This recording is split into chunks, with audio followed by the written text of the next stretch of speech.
What's up, everybody? We are back. John Delarose here, the leading Hispanic voice in science fiction, coming at you with another epic collection review, this time Daredevil Fall from Grace, a notorious era in Daredevil history.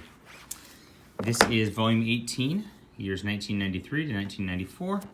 This is kind of when that whole onslaught era happened in the modern Marvel universe and really changed everything from the way Marvel operated from about this point forward. Lots of resets, lots of redos, and it's kind of a spiral. And this is one of those collections that spiral as we go from Daredevil 319 all the way to 332 with an annual in the middle. I remember this cover vividly from when I was a kid. I saw this, and the stark white, which is like the little red falling man, intrigued me. I really wanted it, but I could not afford it. I was buying all of the Spider-Man titles each month, and periodically I'd get a Fantastic Four and a Captain America here and there. I think maybe I was reading Fantastic Four regularly by this point, but did not have the allowance to do more than that. So this I never picked up, but I was very excited for that cover. I was very interested to see what was happening with Daredevil, and I wanted to, and I did not read it until recently. Basically, the plot of this is that there was some old spook program, and there was a guy who had some virus thing. He was going to set it across New York, and Daredevil kind of learns about it. There's also some weird occult thing going on that's unleashing an actual literal red devil. And if you seem confused already, this was very confusing. The layouts were very difficult to read. They were just trying too hard with weird stuff. Not exactly sure what's going on all the way around. And then between scenes, they just seem to skip around a bunch. So it's just very jolting and just painful to read. Now, I read this a couple weeks ago, and I'm already, and I meant to do a review back then, but I'm already not super familiar with all of the aspects of what were going on because it was so not memorable.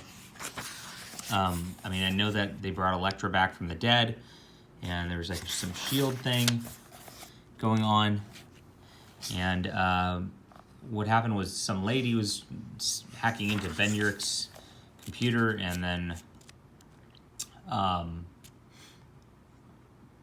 trying to prove that Matt Murdock was Daredevil, and everybody's hunting down this virus thing, and Daredevil kind of gets in the middle of it. And I look at some of the art here. It's just, again, confusing, very difficult to look at. It's a little, when I zoom in on it, it's a little easier.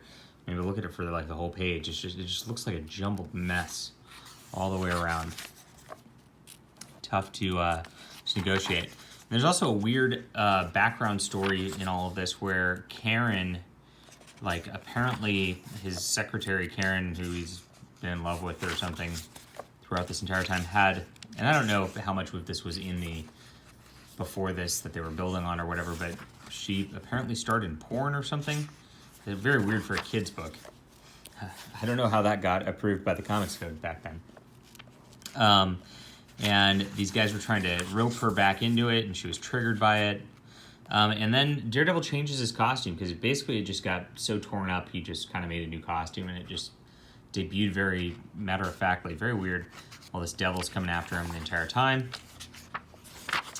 And Daredevil's trying to protect the guy who was the original spook in the program, and track down everything here. Lots of white space in a lot of these layouts. Again, just weird renderings all the way around. The colors are funky. The layouts are funky. Made it very difficult to read. I did not have fun reading this in the least for this storyline.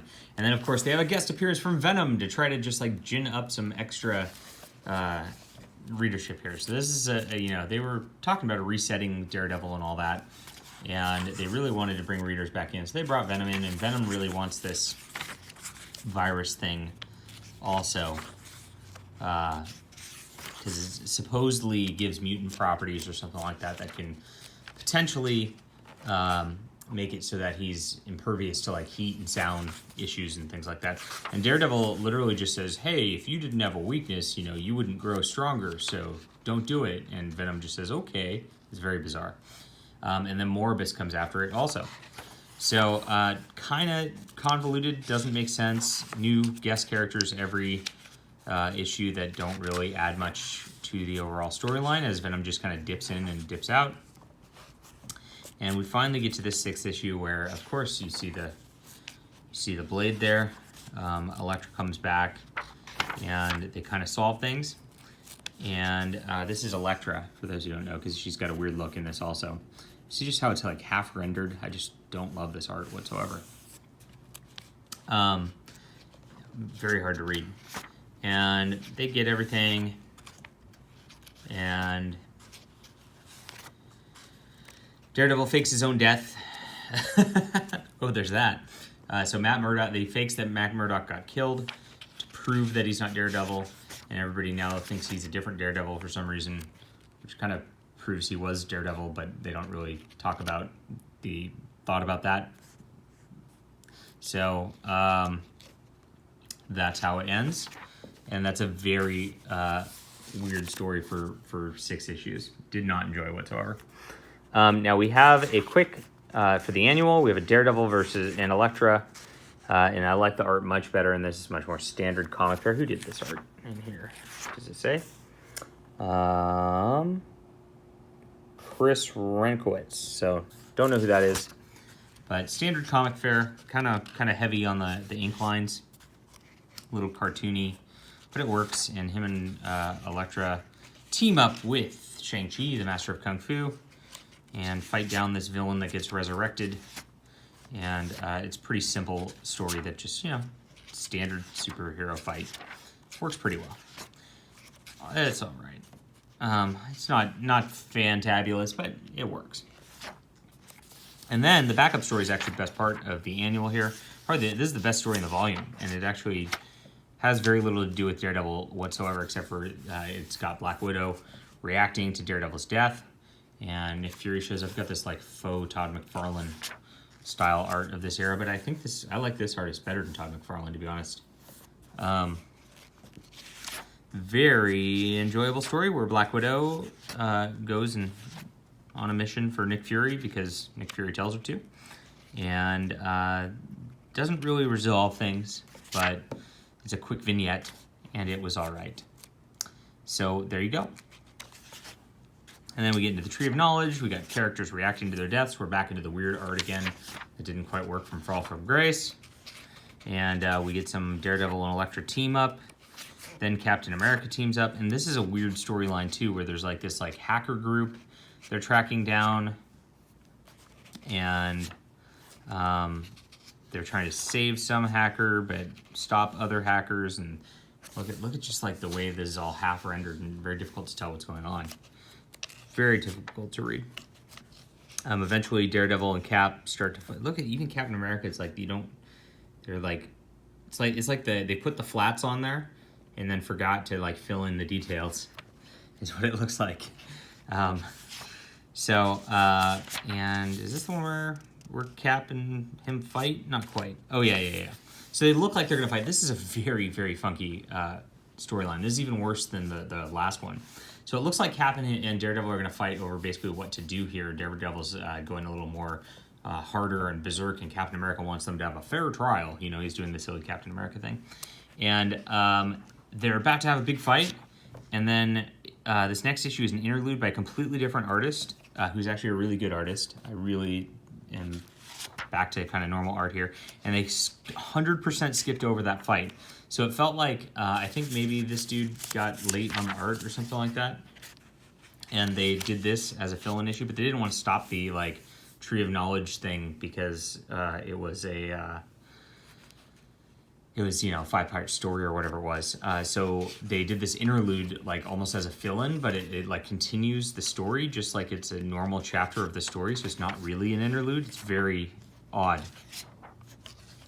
how this feels very unplanned here. And then we get back into it.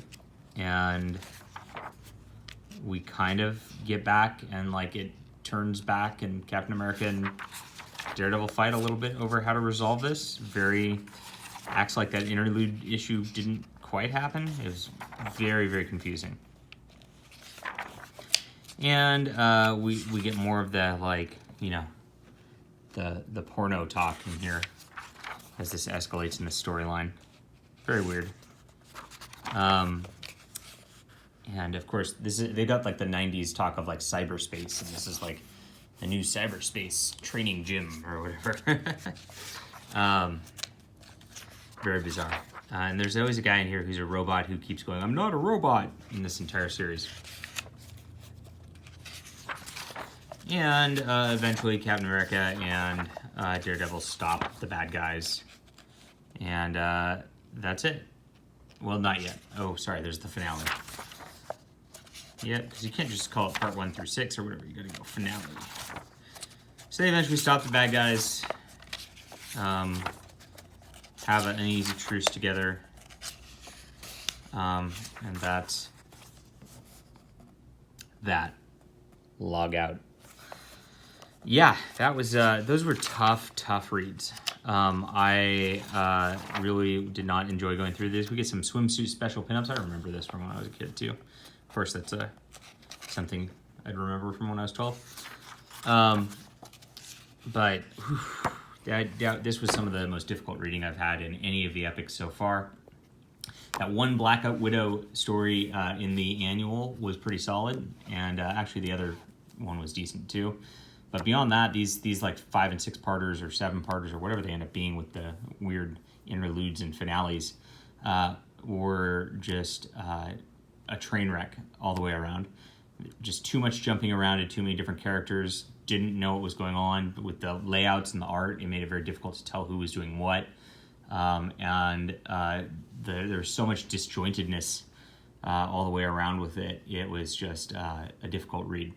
Now, they did that thing where it kind of reset Matt Murdock's life, so people don't know he's Daredevil, which again does not make sense in the context of he now pretends like he's a new Daredevil, not the old Daredevil, and Matt Murdock died and they didn't correlate the fact that the old Daredevil is no longer around anymore to his death. Like that's the first thing I'd think. Oh, well, obviously he was Daredevil because he died, and now there's this new Daredevil who's taking his place, right?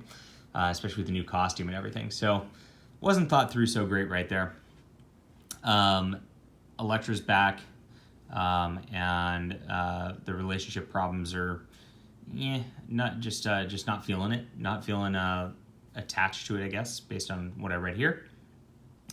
And this is a very tough read. And I know that the epics go, I think 18, and then there's 19, I think 20 and 21, then round out the series, and then it ends the Daredevil series, as I recall. I could be wrong on the timing of the issues here, but I think that's what happens. Let me see. I got a spreadsheet on all my epics.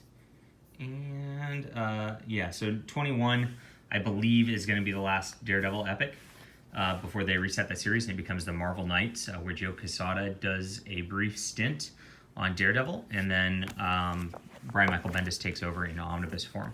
So this is kind of the tail end. They were trying to reset things, trying to get things going, trying to be dark and edgy in 90s, and they failed on every level because of that. So least favorite epic I've read.